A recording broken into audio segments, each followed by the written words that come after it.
কোরআন পড়ে কবরের পাশে দেয়া সন্তান,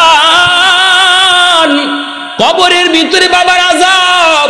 আল্লাহ কয়, এ গজবের ফেরেশতারা গজব বন্ধ কর, আযাব বন্ধ কর। ওই যে দেখ কবরের উপরে তার বাচ্চা কোরআন পড়তেছে। আল্লাহু আকবার, জোরে বলেন।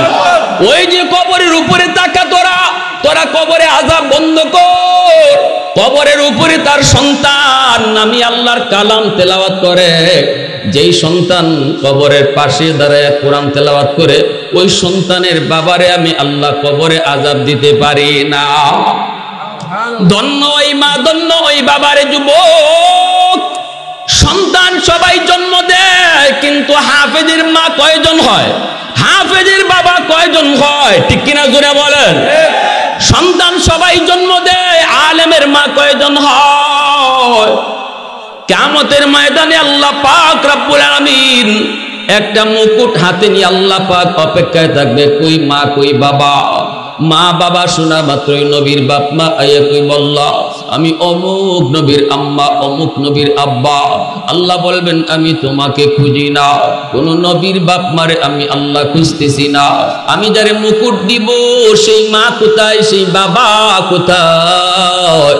তখনই একজন হাফেজের মা আইয়া কইব, আল্লাহ আমারে চিনচিননি। আল্লাহ কইব, তুমি কেডা? কয়, আমি অমুক হাফিজ সাহেবের আম্মা। আল্লাহ বলবে, আমি তো তোমাকেই খুঁজতেছি। আল্লাহ আমারে চিনচিননি, আমি অমুক আলেমের বাবা। আল্লাহ বলবে, আমি তো তোমারই খুঁজি। মান কারা আল কুরআন ওয়া আমিলা বিমা ফীহি উলবিসা ওয়ালিদাহু তাজান ইয়াউমাল কিয়ামা দাউহু আহসানু মিন দাউইশ শামস আও কামা ক্বালান নবিয়্যু আলাইহিস সালাম। আল্লাহ পাক ওই মা ওই বাবার মাথার মধ্যে আল্লাহ নিজের হাতে সেদিন পাগড়ি পরায় দিবে, মুকুট পরায় দিবে। ওই মা ওই বাবার মাথায় আল্লাহ নিজে পাগড়ি পরাবে। আপনার সন্তান মাদ্রাসায় পড়লে পরে হাফেজে কোরআন হয়, 30 পারা কোরআন যেদিন মুখস্থ করে, এলাকার মানুষ তার মাথায় পাগড়ি দেয়, উস্তাদগুন তার মাথায় পাগড়ি দেয়, সন্তানের মাথায় পাগড়ি দেয় দুনিয়ার মানুষ, আর বাপ মার মাথায় পাগড়ি পরায় আল্লাহ নিজে। ওয়ানুনাজ্জিলু মিনাল কুরআন মা হুয়া শিফাউন ওয়া রাহমাতুল লিল মুমিনিন। আল্লাহ পাক রব্বুল আলামিন কোরআন নাজিল করেছেন আমাদের জন্য শিফা বানায়া। কোরআন নাজিল করেছেন মুমিনদের জন্য রহমত বানাইয়া, রহমত। এজন্য মাদ্রাসা হলো সমাজের জন্য রহমত। সমাজের মানুষ যদি ভালো থাকতে চায়, সমাজের মানুষ যদি গজব থেকে বাঁচতে চায়, সমাজের মানুষের মধ্যে যদি শান্তি বিরাজ করুক, এটা যদি সবাই চায় রে যুবক, তাহলে আল্লাহ পাকের নির্দেশ হলো কোরআনের প্রতিষ্ঠানকে ভালোবাসো। হ্যাঁ, মাদ্রাসার কি প্রয়োজন? খেয়াল রাখো, নিজের সন্তান মাদ্রাসায় দাও। কোরআনের শিক্ষা যত চালু থাকবে, আল্লাহ আমাদেরকে তত হায়াত বাড়াবে, দুনিয়ার হায়াত তত বাড়বে। মাদ্রাসা যত বেশি হবে, দুনিয়ার হায়াত তত বাড়বে। গাছ থেকে ফুল ফল পাবো, জমিন থেকে ফসল পাবো। এজন্যই মায়ার নবী, রহমতের নবী বলেন, উম্মতের দল, এই সূক্ষ্ম কথাটা তোমরা যদি নাও বুঝো, কাদের উসিলায়, কের উসিলায়, কিসের উসিলায় আল্লাহ তোমাদেরকে বাঁচায় রাখছি, আল্লাহ তোমাদেরকে খাওয়াইতেছি, আল্লাহ তোমাদেরকে পালতেছে, এই সূক্ষ্ম কথাটি তোমরা যদি নাও বুঝো রে, আসমান জমিনের আর যত মাখলুক আছে ওরা কিন্তু ঠিকই বুঝে।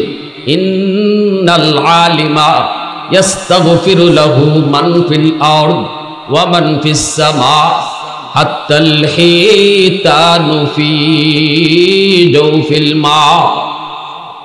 আল্লাহ নবী বলেন, উম্মতের দল, ওই যে আসমান জমিনে আর যত মাখলুক, গর্তের পিপিলিকা বলো, পানির নিচের মাছ বলো, যত প্রকারের জীব জানোয়ার হায়ওয়ানাত রয়েছে, জঙ্গলের বাঘ ভাল্লুক, আকাশের ফেরেশতা সহ সবাই কিন্তু মাদ্রাসার জন্য, উলামায়ে কেরামের জন্য, হাফেজের জন্য আল্লাহর কাছে দোয়া করে। 24 ঘন্টা দোয়া করে, গর্তের পিপিলিকাও এই দোয়া করে, আল্লাহ হাফেজদের হায়াত তুমি বাড়ায় দাও, উলামায়ে কেরামের হায়াত তুমি বাড়ায় দাও। গর্তের পিপিলিকা এই দোয়া করে, পানির নিচের মাছ এই দোয়া করে, জঙ্গলের বাঘও এই দোয়া করে, গাছের পাতায় মাদ্রাসার জন্য দোয়া করে। কথাটা আমার নয়, কথাটা মায়ার নবী, নবীর কথায় কোনো সন্দেহ আসেনি। আওয়াজ আসতে কেন জোরে কও না মদিনা মানুষ, নবীজির কথায় কোনো সন্দেহ আছে?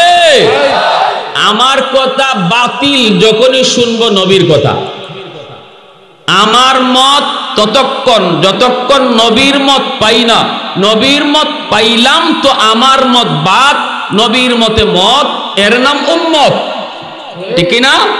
আমার আপনার বুদ্ধি যুক্তি বিবেক, যত বড় বুদ্ধিজীবী আমি হই, আমার বুদ্ধি ওখানে গিয়া শেষ যেখানে আমার নবীর কথা শুরু।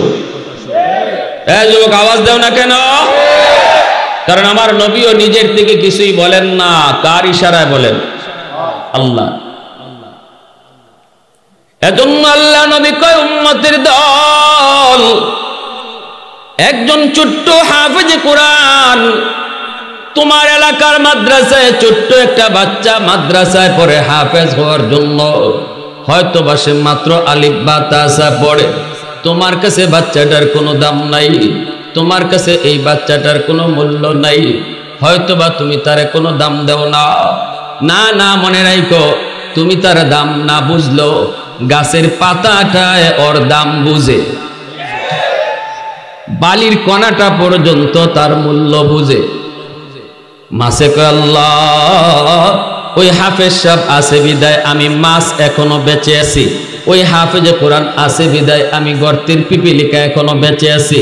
বাঘে কয় আল্লাহ, ওই মাদ্রাসা আছে বিদায় আমি বাঘ এখনো জঙ্গলে বেঁচে আছি। আল্লাহ তুমি মাদ্রাসার হায়াত বাড়াও, হাফেজদের হায়াত বাড়াও, আলেমদের হায়াত বাড়াও, সমাজে তুমি হাফেজ আলেম কবুল করে নাও। অর্থাৎ মাসে বোঝায় যত আলেমের সংখ্যা বাড়বে ততই দুনিয়ার হায়াত তত বাড়বে। কি রে ভাই, কার উসিলায় খাই, কার উসিলায় চলি, এটাই বুঝি না। আমাদের কিছু কিছু মানুষ আছে কয় মাদ্রাসা আমি টিকায় রাখছি, কেমনে? কয় আরে মিয়া মাসের মাস 10,000 টাকা দেই, বছরে বছরে 1 লাখ টাকা দেই, আমার উসিলায় মাদ্রাসা টিকে আছে। কসু তোমার উসিলায় টিকে আছে? মাদ্রাসা আমার উসিলায় টিকে নাই, বরং মাদ্রাসার উসিলায় আল্লাহ আমারে টিকায় রাখছে। ঠিক না জোরে কোন? একজন ছাত্রকে আমি খাওয়াই, একজন মাদ্রাসার ছাত্রকে আমি লজিং দিলাম, তারে আমি খাওয়াই, এই কথা কেউ বলবেন না আমি ছাত্রটারে খাওয়াই, বরং কথাটা বলবেন আমার নবী যেভাবে বলছেন এইভাবে বলেন, এই ছাত্রের উসিলায় আল্লাহ আমাদেরকে খাওয়ায়। ঠিক কিনা রাওয়া? এটাই নবী কইছেন, এটা সূক্ষ্ম কথা, এটা সবাই বুঝে না, মানুষ বুঝো না, মানুষ তারা আর যত মাখলুক আছে ওরা ঠিকই বুঝে। এজন্য জিন বলি, ভূত বলি, ফেরত বলি, আর বাঘ বলি, ভাল্লুক বলি, আর সাপ বলি, ওরা কিন্তু নবীর সত্যিকারের নায়েব যারা উলামায়ে কেরামকে বুঝতো, চিনতো, মানতো। ঠিক কিনা জোরে বলেন? গরফরি সাহেব রাহিমাহুল্লাহ আসরের নামাজ পড়ছেন ময়মনসিংহ, মাগরিবের নামাজ পড়ছেন সিলেট। কোন বিমানে আইলেন এত তাড়াতাড়ি? বাংলাদেশ এয়ারলাইন্স, সৌদি এয়ারলাইন্স, কুয়েতের এয়ারলাইন্স? কয় না, কোনো এয়ারলাইন্স লাগে না, কোনো এয়ারলাইন্স লাগে না। কোরআনের ধারক বাহক যারা, তাদেরকে জিন্নাতেও চিনে, কই থেকে কই নেওয়ান লাগবো এটা তারাই বুঝে। এজন্য আমি একবার যখন চুনারুগার 7 দিন ব্যাপী একটা তফসির হয়, এই তফসিরের মাঝে তফসির করতে গেলাম, তো গরফুরি সাহেব রাহিমাহুল্লাহর নাম শুনছেন না আপনারা? গরফুরি সাহেব রাহিমাহুল্লাহর আলোচনা আইলো, তো বয়ান শেষ হলে পরে হুজুররা আমাদেরকে বলতেছেন, হুজুর আপনাদের গরফুরি সাহেবের আজকে কথা কইলেন, তো গরফুরি সাহেব তো আমাদের এই তফসিরও সারা বছরই আইসো, প্রতি বছরই এই তফসিরও আইসেন। তো 1 বছরের ঘটনা হইল, হুজুরে বয়ানের পর বলতেছেন আমি থাকবো, আমরাও খুব খুশি, আমরা হুজুরের রুম দিলাম, হুজুর থাকবেন, কিন্তু 2টার সময় দেখা যায় হুজুর একদম গল্লা উল্লা লইয়া রেডি হইয়া বাইরে যেতেছেন গা, না আমি থাকতাম না, আমি যাইমু গা গরফুর। আমার ফজরের পরে বুখারীর দরস আছে, আমি যাইমুগা, হঠাৎ করে কোন যাইমুগা। এখন উস্তাদরা কইতেছে, হজরত এত রাত্রে এখন আমরা আপনার গরফুর ফাটাইতাম কেমনে, সোনারুঘাট হবিগঞ্জ নাম শুনছেন না নি, ওখান থেকে আইতো কেমনে? হুজুর আমি কি তোমরা কইছি আমারে ফাটাও? মাথো না বা মা, আমার কথা বুঝুন নি আপনারা? হ্যাঁ, ঢাকা ঢোকা থাকলেও তো সিলেটি হতো, আমিও তো সিলেটি, হাফ সিলেটি। হবিগঞ্জের মানুষ হইলে হাফ সিলেটি। সিলেটের ভাষা পুরা পারে না, কিন্তু সব ভাষা বুঝে আর সিলেটের মানুষের সাথে মিশে, এজন্য হবিগঞ্জে হাফ সিলেটি কয়। তো আমরা পড়ালেখা করছি তো সিলেটের ভিতরে, পড়ছি ছোটকাল খাত্যা মাদ্রাসায়, খাত্যের সাহেবের মায়া আর মহব্বত পাইয়া বড় হয়েছি, কুলো লইলে বড় করছেন। ভাষা আপনাদের সব বুঝি, কিন্তু নিজে মারতাম পারি না। সিলেটি ভাষা পারি না, কিন্তু শুনতে বড় মজা লাগে। সিলেটি মাত খুব মজা। আমরা তো বিভিন্ন ডিস্ট্রিক্টে যাই, গেলে পরে আমারে যখন হুজুর আপনার বাড়ি শুনছি সিলেট, দেখো সিলেটি ভাষা মাতবা, সিলেটি ভাষা আমরা খুব মায়া লাগে। সব ভাষাও তুই আছে সব এলাকার, কিন্তু সিলেটি ভাষার মধ্যে একটা আলাদা মায়া আর রস আছে। সিটাং গেলে খালি খড্ডে আর বড্ডে, ঠিক না? কিতা যে কয় হেরা খড্ডে বড্ডে, কোনো আগামাতা পাওয়া যায় না। তো এখন হুজুররা কইতেছে, কয় আমরা কইলাম হুজুর এত রাত্রে কেমনে ফাটাইমু? হুজুর আমি তো কইছি তোমরা আমারে ফাটাও, হরক লাঠি দিয়ে বাড়ি দিয়ে সবের সামনে হরাই দিছেন। তেন্দুতলার থেকে নামে আইসেন রৌডো আইসা খারাই দিছেন। এখন হুজুররা পিছনে সবাই, কেউ তো ডরায় কোনটা মাতে না, কেডাই পিতা মারতো? লাঠি হাতও আছে, হাতও একটা মাতলো তো বাড়ি খাইব।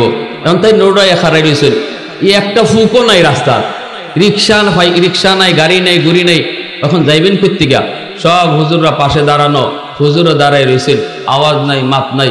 হঠাৎ করিয়া হুজুররা বলতেছে যে আমরা দেখি একটা সাদা রঙের প্রাইভেট কার সা ডাকাইয়া হুজুরের সামনে আইসা খারাইলো, আর ড্রাইভারের ফাগরি পরা, সাদা পাঞ্জাবি লাগাইল, আর দেখকে হুজুর আইয়া সালাম দেখো, আসসালামু আলাইকুম ওয়া রাহমাতুল্লাহ। হুজুর গাড়ি ঢুকেন, জিনিগাম টাইটেল মাদ্রাসার হুজুররা বলে, আমরা সবাই অবাক হয়ে ড্রাইভারের দিকে তাকাইলাম। এমন গাড়ি আমরা কোনোদিন চুনারোঘাটে দেখি নাই, এত সুন্দর গাড়ি। ড্রাইভারের চেহারার দিকে তাকাই, এই ড্রাইভারকেও আমরা কোনোদিন চুনারোঘাটে দেখি নাই, এত সুন্দর চেহারা, মাথায় তার সাদা পাগড়ি, পরনে তার সাদা জুব্বা। অবাক হয়ে জিজ্ঞেস করলাম, ভাই তুমি কোথায়? বাড়ি তোমার কোথায়? গাড়ি তুমি কোথায় রাখো? হুজুরকে নিয়ে তুমি কোথায় যাবা? আমাদের তো একটু ভয় আছে, হুজুরকে নিয়ে কই যায়, আবার নিয়ে কোনো ক্ষতি করে, ঠিক মতো নিয়ে পৌঁছাই বলি নাকি কোনো ক্ষতি করবে। লোকটাকে একটু তার চিনা দরকার আছে। এত রাত্রে যে হুজুরকে গাড়ি করে নিয়ে যায়, এই লোকটার এত চিনা দরকার। আমরা জিজ্ঞাইতেছিলাম, ভাই তুমি কে? গাড়ি তোমার কোন গ্যারেজে থাকে? একটু কও বাড়ি তোমার কোথায়? কিন্তু লোকটা তাকায় না, সামনের দিকে তাকায় রয়েছে। মানুষের কথা, হুজুরদের কথার কোনো জবাবই দেয় না। গরফুরি সাহেব তিনি দরজাটা টান দিয়ে সোজা গাড়িতে উঠে বসে পড়লেন। এরপরে যখন উস্তাদগণ গাড়ি যাইতে দেন না, বারবার যখন ড্রাইভারকে জিজ্ঞেস করেন, ভাই তুমি কে, পরিচয় দাও, সাথে সাথে আল্লাহর ওলি লাঠি বের করে বলতেছেন, তোমরা কাকে কি জিগাও, কারে কিতা জিগাও? এ মানুষ নিয়ে তোমরা কথার জবাব দিত। কখনো আসতে সুবহানাল্লাহ কইন আপনারা, বোঝা যায় মোদির কোনার বহু মানুষ এইরকম জিনের সাথে চলো। গরফুরি সাহেব কোন কারে কিতা জিগাও? এ মানুষ নি তোমরা কথার সাথে জবাব দিত। এ তো জিন। ইন্নাল আলিমা ইয়াস্তাগফিরু লাহু মান ফিল আরদ ওয়া মান ফিস সামা হাত্তাল হিতানু ফি জাওফিল মা ওয়া ফি রাওয়ায়াতিন আন-নামলাতু ফি জুহরিহা। এজন্যই আল্লাহর নবী বলতেছেন, উম্মতের দল জানো না একজন হাফেজের মর্যাদা তোমরা বুঝবা না। মর্যাদা তোমরা জানো না, বুঝো না। কোরআনের সম্মান তোমরা জানো না, বুঝো না। যার সিনার মধ্যে কোরআন ঢুকে এই সিনাকে জাহান্নামের আগুন পর্যন্ত জ্বালায় না। সুবহানাল্লাহ জুড়ে বলেন। এ যুবক, দিল্লির শাহী মসজিদে মুসলমানরা নামাজ আদায় করলো, এমনি একজন খ্রিস্টান পাদ্রী ইঞ্জিল কিতাব বুকে লইয়া মুসলমানদেরকে ডাক দিয়া বলতেছে, মুসলমানেরা তোমরা বলো কোরআন সত্য, আমরা বলি ইঞ্জিল কিতাব সত্য, বিতর্কের কোনো প্রয়োজন নাই। চলো আমরা একটা চ্যালেঞ্জ করে নিই। চ্যালেঞ্জ, কোরআন সত্য নাকি ইঞ্জিল কিতাব সত্য? ইসলাম ধর্ম সত্য নাকি খ্রিস্টান ধর্ম সত্য? বিতর্কের কোনো প্রয়োজন নাই। চলো আমরা একটা চ্যালেঞ্জ করি, একটা পরীক্ষা করি। মুসলমানেরা কয়, কেমনে তুমি পরীক্ষা করবা? কয়, আগুন জ্বালাবো, আগুনের মধ্যে আমার হাতের ইঞ্জিল ফালাই দিব, তোমরাও তোমাদের কোরআন আগুনের মধ্যে ফালাইবা। এরপরে আমরা দেখব কোন কিতাব জ্বলে আর কোন কিতাব জ্বলে না। এই কথা বলতে মুসলমানেরা কয়, ঠিক আছে, এই বিষয়ে আমরা বুঝবো না, কারণ কোরআনের মহত্ব বরত্ব আমরা বুঝি না, বোঝার কথাও না গো। যারা কোরআন পড়ে পড়ায় তারাই তো কোরআনের মহত্ব বরত্ব বুঝে। চলো বড় হুজুরের কাছে যাই, চলো মুহাদ্দিস সাহেবের কাছে যাই, চলো মুফতি সাহেবের কাছে যাই। আপনাদেরকেও যদি আপনাদের এলাকার কিছু মানুষ হাদিসের বড়াই দিয়া কয় নামাজ ইবায় করলে হয় না, ইবায় ফরল লাগে, ইবায় খারানি লাগে, কেন কই পাইছ? কই বুখারী শরীফও পাইছি। আপনি কইবেন ভাই বুখারী আমি বুঝি না। বুখারী বুঝেন টাইটেল মাদ্রাসা আজিমগঞ্জ, চলো আজিমগঞ্জ টাইটেল মাদ্রাসায় তোমার লইয়া যাই, দেখবেন পাতলা পাখানা শুরু হয়ে গেছি, ঠিক না? তখন দেখবেন খালি পেটে মোড়ামুড়ি করব, কইব না আমার তখন টাইম নাই, হুজুরের কাছে যাইবার তো টাইম নাই, হাদিস তো আমার কাছে আছে, তুমি পারলে কও। আপনি কইবেন আমি হাদিস পড়ছি নি, তোমার হাদিসের কথা কইতাম। হাদিসের বাড়াবাড়ি যদি করণ লাগে, চলো মুহাদ্দিস সাহেবের কাছে যাই, ঠিক কিনা? এটাই তো হবে মুসলমানের কথা। নিজেরা বুঝ দিয়েন না, বুঝাইতে যাইয়েনও না। যারা সমাজে ফিতনা বাড়াইতে চায় এদের সাথে কখনো তর্কে যায়েন না। ধর্মীয় বিষয় নিয়ে যদি তর্ক করতেও চায় আপনি তর্কে যায়েন না, বরং তারা আস্তে করে বুঝাইয়া কইবেন আইও মাদ্রাসাত যাই, ঠিক কিনা? কইবেন আইও ভাই একটু মাদ্রাসাত যাই, আইও একটু হুজুরের দ্বারও যাই, আও একটু ইমাম সাহেবের দ্বারও যাই। দেখবা তখনই কইব ভাই আমার ফের বিষ করে, কইব না? কইব বাথরুম আসেনি। যেই মুসলমানরা কইছে চলো বড় হুজুরের কাছে যাই, ঠিক আছে চলো। লই আইছে কে? শাহ আব্দুল আজিজ মুহাদ্দিসে দেহলভী রহমাতুল্লাহ আলাইহি, যার এক বিপ্লবী ফতোয়ার কারণে ভারতবর্ষ স্বাধীন হয়েছে।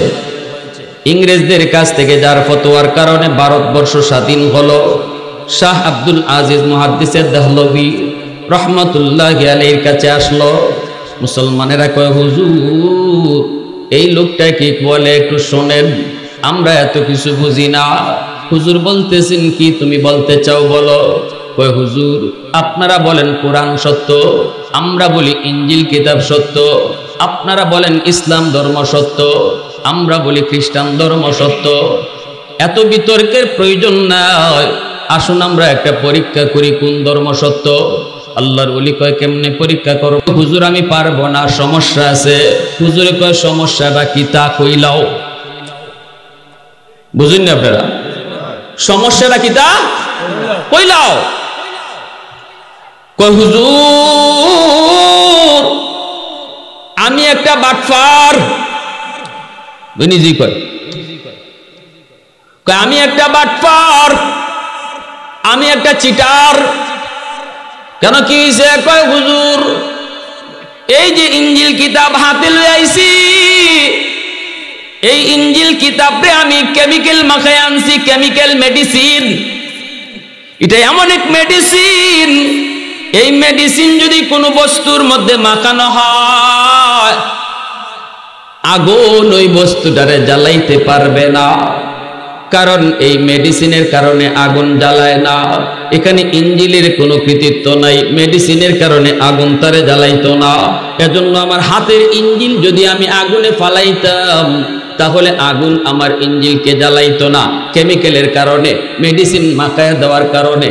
কিন্তু আমার বডিতে কেমিক্যাল মাখাইছি না, বডির মাঝে কোনো মেডিসিন মাখাইছি না। আমি যদি ইঞ্জিল কিতাব লইয়া আগুনে জাপ দেই, ইঞ্জিল কিতাবটি কি জ্বলবে না, কিন্তু আমারে আগুনে ছাড়তো না, আমার 12টা বাজাই দিব। হ্যাঁ, কারণ আমার তো আর মেডিসিন মাখাইল নাই সারা শরীর। হুজুর মাপ চাই, আমারে বাঁচান। আল্লাহর ওলি কয়, উপস্থিত জনতা তোমরা বুঝছো নি? কয় হ্যাঁ বুঝছি। এবার খ্রিস্টান পাদ্রী নিজেই মাইক লিয়া কয়, আমি হারছি, মুসলমানরা জিতছে। ইঞ্জিল কিতাব হারছে, কোরআন জিতছে। আল্লাহু আকবার। মজলিসের ভিতরে 20,000 খ্রিস্টান যুবক কালেমা পড়ে মুসলমান হয়ে গেল। মুসলমানরা এবার আল্লাহর ওলিকে ডাক দেয়া কয়, হুজুর এত বড় চ্যালেঞ্জ আপনি কেমন করে ওই বেঈমানকে আপনি দিলেন? যদিও আপনার কথায় রাজি হয়ে যাইতো, সে যদি ইঞ্জিল কিতাব বুকে লইয়া আগুনে জাপ দিত, ওরে আগুনে জ্বালাইতো, আমাদের কোনো অসুবিধা নেই। কিন্তু আপনি যদি কোরআন বুকে লইয়া আগুনে জাপ দিতেন, আর যদি আগুন আপনারাও জ্বালায় ফেলতো, তাহলে তো আমরা আপনারে আর কই পাইতাম। আপনি যেই শর্ত দিছেন, আমরা তো বয়ে শেষ, আমরা তো বয়ে কাঁপতে কাঁপতে শেষ। হ্যাঁ যদি রাজি হয় তাহলে তো আপনিও আপনাকেও হারাবো। এই কথা বলতেই শাহ আব্দুল আজিজ মুহাদ্দিসে দেহলভী রহমতুল্লাহ আলাইহি চোখ দিয়ে পানি পড়ে, কান্দে আর কয়, এরে ভাইরা শোনো রে, যেই সিনার ভিতরে আমার মালিকের 30 পারা কোরআন, ওই সিনার মধ্যে আমার আল্লাহর কালাম লইয়া যদি আগুনে জাপ দেই, দুজকের আগুন যেই সিনাকে জ্বালায় না, দুনিয়ার আগুনও এই সিনাকে জ্বালাইতো না। আরো জোরে কন্যা সুবহানাল্লাহ।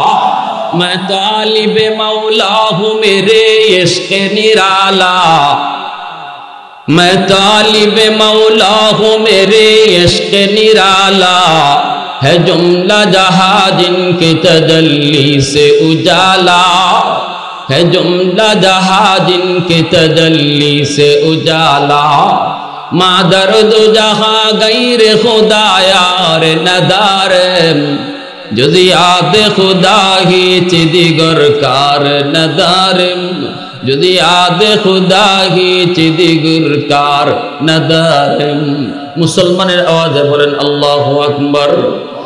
এজন্য বলি যুবক, যদি সন্তানটারে তুমি কোরআনের হাফেজ বানাইতে পারো, এই ছেলেটা যখন মাদ্রাসায় পড়বে, এই ছেলেটা যখন কোরআনের হাফেজ হবে, যদি একদিন মা একদিন বাবা সবাই তো একই পথের প্রতিক্রিয়া যুবক, আজ নয় কাল, এখন নয় তখন সবাইকে মরণের ঘাটে যেতে হবে, একই পথের প্রতীক। যেদিন বাবার সক্রাত শুরু হবে, মার সক্রাত শুরু হবে, সন্তানটা যদি মাতার পাশে বইসা চোখের পানিটা ফলায় ফলায় বাবার কপালে হাত দিয়া সূরা ইয়াসিন তেলাওয়াত করে, আল্লাহ পাক রব্বুল আলামিন বাবার মরণের কষ্ট আল্লাহ মাফ করে দেয়, মার মরণের কষ্ট আল্লাহ মাফ করে দেয়। কোরআন পড়ে কবরের পাশে দেয়া সন্তান, কবরের ভিতরে বাবার আযাব, আল্লাহ কয়, এ গজবের ফেরেশতারা গজব বন্ধ কর, আযাব বন্ধ কর। ওই যে দেখ কবরের উপরে তার বাচ্চা কোরআন পড়তেছে। আল্লাহু আকবার জোরে বলেন। ওই যে কবরের উপরে তাকা, তোরা কবরে আযাব বন্ধ কর। কবরের উপরে তার সন্তান আমি আল্লাহর কালাম তেলাওয়াত করে, যেই সন্তান কবরের পাশে দাঁড়ায় কোরআন তেলাওয়াত করে, ওই সন্তানের বাবারে আমি আল্লাহ কবরে আযাব দিতে পারি না।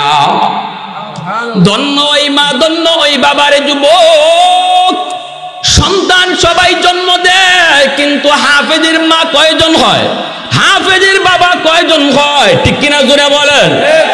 সন্তান সবাই জন্ম দেয়, আলেমের মা কয়জন হয়? কিয়ামতের ময়দানে আল্লাহ পাক রব্বুল আলামিন একটা মুকুট হাতে নিয়ে আল্লাহ পাক অপেক্ষায় থাকবে, কই মা কই বাবা। মা বাবা শোনা মাত্রই নবীর বাপ মা আইয়া কই বলল, আমি অমুক নবীর আম্মা, অমুক নবীর আব্বা। আল্লাহ বলবেন আমি তোমাকে খুঁজি না, কোন নবীর বাপ মারে আমি আল্লাহ খুঁজতেছি না। আমি যারে মুকুট দিব সেই মা কোথায়, সেই বাবা কোথায়?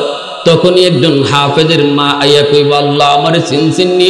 আল্লাহ কইব তুমি কেডা? কয় আমি অমুক হাফিজ সাহেবের আম্মা। আল্লাহ বলবে আমি তো তোমাকেই খুঁজতেছি। আল্লাহ আমারে চিনছেননি, আমি অমুক আলেমের বাবা। আল্লাহ বলবে আমি তো তোমারই খুঁজি। মান কারা আল কুরআন ওয়া আমিলা বিমা ফিহি উলবিসা ওয়ালিদাহু তাজান ইয়াউমাল কিয়ামা দাউহু আহসানু মিন দাউইশ শামস আও কামা ক্বালান নবিয়্যু আলাইহিস সালাম। আল্লাহ পাক ওই মা ওই বাবার মাথার মধ্যে আল্লাহ নিজের হাতে সেদিন পাগড়ি পরায় দিবে, মুকুট পরায় দিবে। ওই মা ওই বাবার মাথায় আল্লাহ নিজে পাগড়ি পরাবে। আপনার সন্তান মাদ্রাসায় পড়লে পরে হাফেজে কোরআন হয়, 30 পারা কোরআন যেদিন মুখস্থ করে এলাকার মানুষ তার মাথায় পাগড়ি দেয়, উস্তাদগুন তার মাথায় পাগড়ি দেয়, সন্তানের মাথায় পাগড়ি দেয় দুনিয়ার মানুষ। আর বাপ মার মাথায় পাগড়ি পরায় আল্লাহ নিজে। আর একটু আসতে কোন সুবহানাল্লাহ। এমন বাপমা হওয়ার ইচ্ছা আসেনি? হ্যাঁ, কি করেন আপনারা? ইচ্ছা আছে সবার? আল্লাহ কবুল করো। জোরে কোন আমিন, আরো জোরে কোন আমিন। বাবা হাতে করে নিয়ে আসেন মাদ্রাসায়, দাদা নাতিটারে হাতে করে নিয়ে আসেন মাদ্রাসায়। ধন্য হন, দাদা হইয়া ধন্য হয়ে যান, নানা হইয়া ধন্য হয়ে যান। সন্তানটারে হাতে করে লইয়া মাদ্রাসায় নিয়ে আসেন। যে এখন খালি ঘর থেকে বাইর করা হয় মাদ্রাসায় ভর্তি করার নিয়তে, এখনো ভর্তি হইছে না, আল্লাহ রসুল কয় তখন থেকে তার মর্যাদা আল্লাহর কাছে বাড়তে থাকে। আরে ভাই, স্কুল কলেজে প্রাইমারি পড়লে মেট্রিক পাস করার পরেও দাম নাই। যদি আইয়ে না পড়ে, আইয়ে পড়ছে তাও দাম নাই, কয় বিয়ে পড়ন লাগবো। বিয়ে পড়ছে, বিয়ে পাস করছে, এরপরও কয় দাম নাই। কেন? কয় চাকরি লওন লাগবো। কিন্তু একজন মাদ্রাসার ছাত্র মাদ্রাসার ভর্তি হইছে না এখনো, মাত্র বাপে লইয়া রওনা দিছে, তখনই আল্লাহ ফেরেশতাদেরকে কয় ফেরেশতারা ঘোষণা দাও জমিনে যদি কেউ জান্নাতি মানুষ দেখতে চায় যেন ওই বাপ আর ফুলার দিকে তাকায়। জোরে কন্যা সুবহানাল্লাহ। ফেরেশতারা তখন থেকে তার মর্যাদা বাড়তে থাকে। মাদ্রাসায় ভর্তি হওয়ার আগেই দাম বাড়তে থাকে। আর স্কুল কলেজে বিএ পাস কইরাও যদি এমএ পাস কইরাও চাকরি না পায়, দাম নাই। ঠিক কিনা জোরে কোন? হ্যাঁ, এমএ পাস বিএ পাস কইরা এই যে ফ্যান বানাইছে, যে বেড়ায় লাইট বানাইছে, হে তো অনেক বড় কাম করছে, সারা দুনিয়ায় লাইট দিছে, ঠিক না? কিন্তু কোন তো বাপের কবরে কয়টা লাইট দিতে পারবো? হ্যাঁ, সারা দুনিয়া আলোকিত করে লইছে তার জ্ঞান দেয়া লাইট জ্বালায়া, বাপের কবরে কয়টা লাইট দিতে পারবো? যে বেটায় ফ্যান আবিষ্কার করছে, দুনিয়া ঠান্ডা করছে বাতাস খাওয়ায়া, মার কবরে কয়টা ফ্যান লাগাইতে পারবো? কিন্তু যদি সন্তান আলেম বানাও, হাফেজে কোরআন বানাও রে যুবক, ওই হাফেজ মা বাবার কবরে লাইট লাগাবে, বাতি জ্বালাবে, ফ্যানও লাগায় দিবে। সুবহানাল্লাহ। আল্লাহ, ধন্য ওই মা ওই বাবা, ধন্য ওই দাদা ওই নানা, যারা তাদের আওলাদকে মাদ্রাসায় লই আইছে হাফেজ বানাইবার নিয়তে, আলেম বানাইবার নিয়তে। সন্তান আমারে কামাই করে খাওয়াও, সন্তান বড় চাকরিজীবী হোক, এই নিয়ত বাদ দিলাম। নিয়ত করেন আল্লাহ আমার সন্তান যেন আমার আখেরাতের উসিলা হয়, আখেরাতের ফুজি হয়, আখেরাতের ফুজি যেন হয়। আমরা মা আমরা বাবা হিসাবে বহু ভুল, বহু অন্যায়, বহু গুনাহ হয়ে গেছে, কিন্তু একটা সন্তান যদি হাফেজ আলেম বানায় যেতে পারেন, এই সন্তানের উসিলায় আল্লাহ পাক একদিন না একদিন কবরের আযাব আল্লাহ মাফ করে দেবে। ঠিক না? সন্তান হাদিস পড়াইতেছে, সন্তান হাফেজ হয়েছে, আরো হাফেজ বানাইতেছে, এই উসিলায় তার আমল নামা, তার সওয়াব বাবার জন্য প্রতিনিয়ত দোয়া করতেছে, কবরে ঢুকতেছে। কারা কারা রাজি আছি আল্লাহর হাতে পাগড়ি পড়তাম হাসরের মাঠে? একটু হাত তুলে দেখান। আল্লাহ তুমি কবুল করো। জোরে কোন আমিন, আরো জোরে বলেন আমিন।